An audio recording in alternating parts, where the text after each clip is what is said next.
সচিবালয়ে প্রধানমন্ত্রী তারেক রহমানের কর্মব্যস্ততা সম্পর্কে আরো জানাতে সরাসরি যুক্ত হচ্ছেন আমাদের সহকর্মী সাইফুল রিপন। সাইফুল, আর কি কি কর্মসূচি রয়েছে প্রধানমন্ত্রীর, বিস্তারিত কি তথ্য রয়েছে জানাবেন?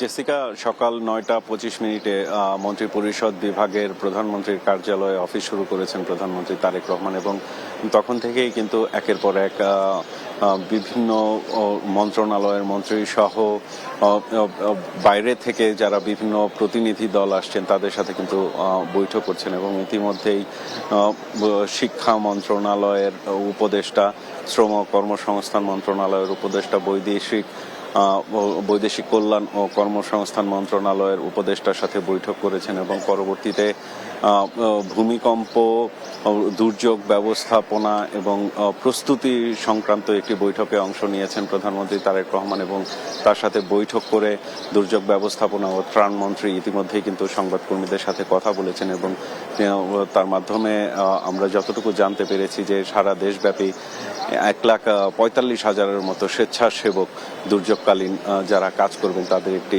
তালিকা খসড়া করা হয়েছে, এবং এর পাশাপাশি শিক্ষক শিক্ষার্থীদের ভূমিকম্পের সময় ভূমিকম্পকালীন যে দুর্যোগ ব্যবস্থাপনা, সেই ব্যবস্থাপনার জন্য কিন্তু প্রশিক্ষিত করা হবে এমনটি ভাবছে সরকার, এবং সেগুলো পাঠ্যক্রমে নিয়ে আসার চিন্তা ভাবনা করছে এমনটি কিন্তু দুর্যোগ ব্যবস্থাপনা মন্ত্রণালয়ের পক্ষ থেকে জানানো হয়েছে। এবং এর পরপরই কিন্তু পূজা উদযাপন পরিষদের কেন্দ্রীয় নেতারা প্রধানমন্ত্রীর সাথে সাক্ষাৎ করেছেন, এবং সাক্ষাৎ করে তারা ইতিমধ্যে সংবাদ মাধ্যমের যারা এখানে কাজ করছেন তাদের সাথে কথা বলেছেন। এবং তারা যেটি বললেন যে হিন্দু সম্প্রদায়ের যে বিভিন্ন সমস্যাগুলো, সেই সমস্যাগুলো কিন্তু প্রধানমন্ত্রী তারেক রহমানের কাছে তারা তুলে ধরেছেন, এবং প্রধানমন্ত্রী বলেছেন যে পর্যায়ক্রমে যে হিন্দু সম্প্রদায়ের যে বিভিন্ন সমস্যাগুলো আছে সেই সমস্যাগুলো পর্যায়ক্রমে সেগুলো সমাধানের চেষ্টা করা হবে। এবং পূজা উদযাপন পরিষদের যারা নেতৃত্ব ছিলেন